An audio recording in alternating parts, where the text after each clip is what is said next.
O sobrenatural está ao seu lado.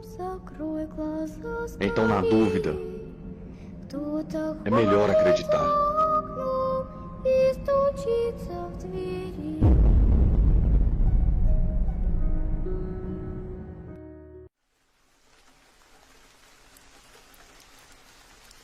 Olá, vou contar um relato que aconteceu no sítio do meu avô, que fica no sopé da Serra do Barro Vermelho.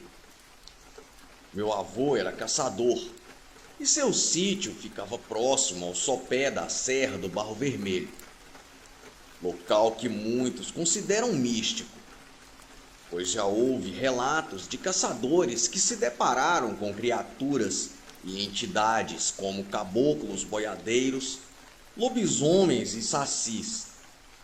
E dizem que as folhas no chão da mata ficavam embrasadas como fogo durante a noite. Meu avô não sabia se existiam essas outras coisas, mas com certeza ele acreditava na existência de um cão negro assombrando aquela mata, pois ele mesmo já havia visto aquela terrível criatura na serra. Um cão negro de tamanho descomunal, que andava pelas matas e também nas redondezas do sítio, matando animais, rondando pela casa e uivando durante as noites, próximo às janelas da casa, deixando sua esposa e as crianças da casa apavorados durante as noites de lua cheia. Meu avô andava com muito medo que aquela criatura um dia resolvesse entrar dentro de casa e atacar sua família. Chegou a cogitar se mudar para outro local, pois já não tinha muitas casas naquela região, devido às outras famílias terem se mudado para outros lugares com medo dos uivos e os casos que as pessoas relatavam. Os antigos até eram acostumados a essas coisas, mas as pessoas mais novas não sabiam lidar com essa situação. Acontece que nos últimos anos parecia que os acontecimentos estavam mais frequentes. Meu avô e sua família escutavam aquele ser rondando em volta da casa, uivando, atracando seus cachorros e animais do sítio. Certa vez, durante a noite, quando essa terrível criatura estava rondando pelo sítio, meu avô resolveu sair para fora de casa e confrontar a medonha criatura.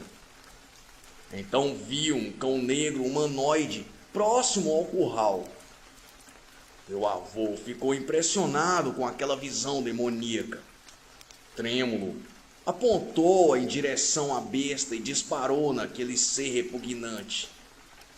Mas as balas atravessaram uma sombra disforme, negra, que recuou rapidamente para dentro da mata como fumaça. Aquela situação estava fora do controle. Por anos parecia sem solução. Até que um dia, enquanto andava a cavalo na estrada principal próximo ao sítio, meu avô se deparou com um andarilho com roupas surradas, mochila nas costas e cantando e falando sozinho pelo caminho. Esse homem pediu informações ao meu avô de como chegar na cidade mais próxima e também perguntou se ele teria algum dinheiro para lhe dar. Então meu avô lhe deu alguns trocados e a informação de como chegar a tal cidade mais próxima. O andarilho, agradecido pela ajuda e já se preparando para seguir rumo ao seu caminho, virou-se, chamou meu avô e lhe disse: "Ei, doutor, tome cuidado, pois essa região possui muitos vórtices e vértices para outros planos e coisas perigosas nessa mata." O andarilho misterioso se aproximou do meu avô, entregando-lhe um frasco em mãos que havia retirado da sua mochila. Disse: "Tome aqui esse frasco com óleo de flor de samambaia. passe nos umbrais das portas e janelas de sua casa e no seu corpo quando for sair para a mata para caçar, e terá proteção. Mas não desperdice, pois a flor de samambaia é muito rara nesse mundo, e você não me verá de novo para conseguir mais. Meu avô agradeceu aquele homem, que lhe disse que poderia o chamar pelo apelido de Poeirinha, e partiu em rumo à estrada. Meu avô passou a usar o óleo de flor de samambaia todas as noites, nas portas e janelas de sua casa, e também nos seus animais. E depois desse dia, nunca mais houve um ataque dessa criatura no sítio. Porém, depois de mais ou menos um ano, o pequeno frasco dado pelo andarilho já estava acabando. E com medo daquela criatura voltar a atormentá-lo, meu avô teve uma ideia arriscada. Pensou que se ungisse as balas do revólver com aquele óleo, talvez dessa vez conseguisse matar a criatura. Então resolveu chamar mais 2 amigos caçadores e irem à procura do Canis do inferno que o atormentava. Meu avô pegou o restinho de óleo de flor de samambaia que ainda restava, ungiu as balas do revólver, seus cachorros de caça e seu corpo, e também dos seus amigos caçadores, e partiram em subida à serra em plena noite de lua cheia. Eles estavam dentro da mata quando os cachorros começaram a latir e correram em direção à mata adentro. De longe, eles avistaram em cima de uma árvore uma criatura em forma de um horrendo cão negro, com imensos olhos vermelhos, rosnando para os cães de caça do meu avô, porém sem conseguir atacá-los. Sem pensar 2 vezes, ele colocou as balas ungidas com o óleo de flor de samambaia no revólver e atirou, acertando 2 tiros na criatura que caiu no chão ferido e se transformando em um homem, totalmente nu, que se levantou mesmo ferido e fugiu mata adentro. 2 dias depois, chegou a notícia que um caseiro de um sítio próximo dali tinha sido encontrado morto dentro de casa, com perfurações no corpo, que as autoridades acreditavam que seria um caso de latrocínio, mas para o meu avô estava claro que aquele homem era o Canis do inferno da Serra do Barro Vermelho. Meu avô conta essa história até hoje, agradecido pela ajuda daquele misterioso andarilho e pensando sobre aquele misterioso frasco com óleo de flor de samambaia, já que até onde se sabe, as samambaias não produzem flores. Meu nome é Samuel, tenho 25 anos e sou do interior de Minas Gerais, e vou contar um relato que aconteceu comigo. Há alguns anos, passei por um momento traumatizante, algo muito triste que aconteceu comigo. Eu perdi a minha avó. Infelizmente, devido à sua idade avançada, ela veio a falecer. Passado alguns dias, comecei a presenciar alguns eventos sobrenaturais em minha casa. Algumas vezes eu começava a presenciar ela andando pela casa. E às vezes eu chegava a ouvir seus passos. E para piorar a situação, às vezes eu ouvia copos caindo, panelas batendo, até a casa chegava a ranger. E com isso, veio surgindo alguns traumas na minha vida. Conforme esses acontecimentos foram procedendo, eu comecei a sentir alguns medos. Às vezes não conseguia nem dormir sozinho. Nisso eu já tinha 15 anos. Imaginem só, um adolescente de 15 anos com medo do escuro. Não é nada legal. Então resolvi conversar com a minha mãe sobre o que estava acontecendo. E ela disse que era simplesmente coisa da minha cabeça. Então tivemos uma leve discussão. E ela chegou até a me levar em um psicólogo, pois era apenas eu quem presenciava esses momentos na minha casa. Eu dizia a ela que minha avó ainda estava viva. E ela, com a dor do luto, achava isso absurdo. Mas eu realmente via a minha avó pela casa. Era como se ela quisesse se comunicar comigo, ou chamar a minha atenção de alguma forma.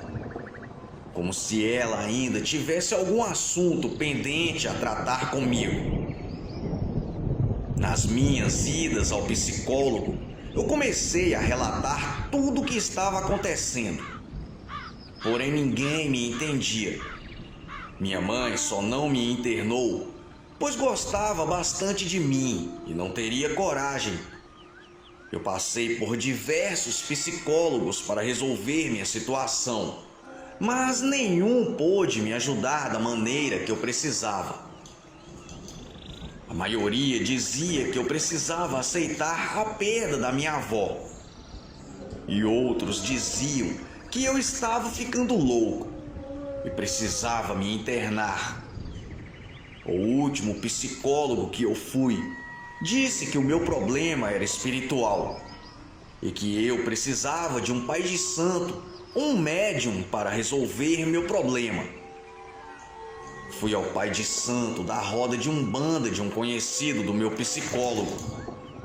Lá o pai de santo me indicou vários orixás que poderiam me curar do que estava acontecendo. Tive que fazer vários rituais para repreender o espírito, mas isso só o enfureceu ainda mais. Comecei a ter o dobro de visões. Eu pensei que eu nunca ia me livrar dela, até que em um dia, em um desses rituais, minha avó apareceu não só para mim, mas para todos que estavam presentes na roda. O pai de santo disse que eu não poderia ficar lá com um espírito tão perigoso me atormentando e colocando todos em perigo. Agora todos puderam ver. Tudo aquilo que eu presenciava não era coisa da minha cabeça. Comecei a pensar que não existia salvação para minha pobre alma atormentada. No caminho de casa, após todo aquele episódio, eu passei por uma igreja católica e um padre me abordou. Ele havia reparado que eu estava cabisbaixo, à procura de uma solução para algum problema. Nesse momento, comecei a desabafar com o padre sobre a minha situação. Ele havia dito para eu procurá-lo na igreja no dia seguinte, após o culto, que ele iria me dar todas as respostas que eu precisava. Fiquei intrigado com a atitude do padre, mas não fiz mais perguntas e fui embora. Nesta noite, eu tive um sonho com a minha avó. Ela estava presa em uma gaiola num lugar semelhante ao inferno. Ela estava me implorando por ajuda, mas eu não conseguia me mover. Acordei no meio da noite encharcado de suor e com a respiração ofegante. Fui até a cozinha para tomar um copo d'água. Enquanto eu tomava água, comecei a ouvir batidas na porta da frente da minha casa. Fiquei imaginando quem estaria batendo na porta às 3 da manhã. Depois de um tempo, as batidas cessaram, mas logo voltaram, só que mais forte. Tomei coragem de atender e fui para a porta. Quando abri a porta, Para minha surpresa, não havia ninguém do lado de fora. Dei uma volta no quintal para procurar alguém que poderia estar pregando uma peça, mas não achei ninguém. Entrei para dentro de casa e voltei para a cama.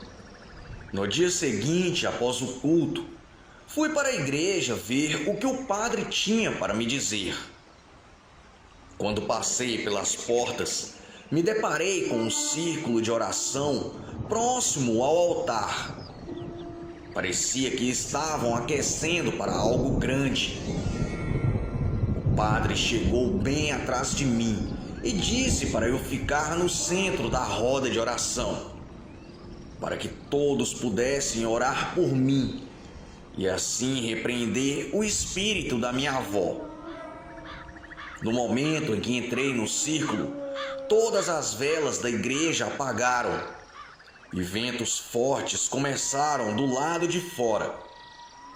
Eu estava com calafrios e comecei a sentir algo se aproximando.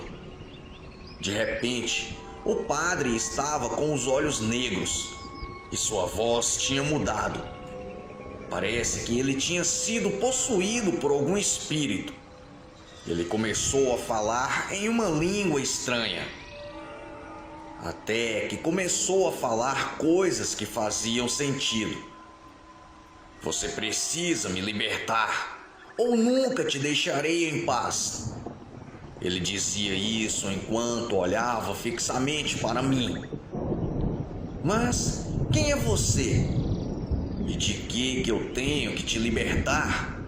Não estou entendendo. Você sabe muito bem quem sou eu. Também devia saber que não morri de velhice.